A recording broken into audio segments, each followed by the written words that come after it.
ঊর্ধ্বে উঠে দেশ এবং জাতির স্বার্থে আমাদেরকে ঐক্যবদ্ধ হতে হবে, থাকতে হবে। আমাদের বিরুদ্ধে, দেশের বিরুদ্ধে হাজারো ষড়যন্ত্র হচ্ছে। এই ষড়যন্ত্র ইনশাআল্লাহ আমরা 18 কোটি মানুষের 37 কোটি হাতকে ঐক্যবদ্ধ করেই মোকাবেলা করে যাব ইনশাআল্লাহ। সম্মানিত ভাই বন্ধুরা, অপার সম্ভাবনার একটি দেশের নাম হচ্ছে বাংলাদেশ। এই দেশের জমিনের উপর সবুজ গালিচায় ঢাকা।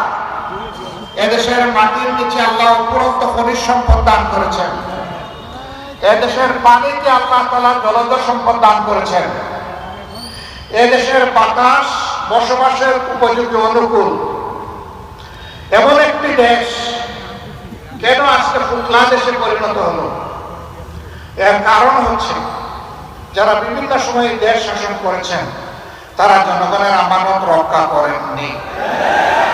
তারা জনগণের আমানতকে নিজের পকেটে ঢুকিয়েছেন।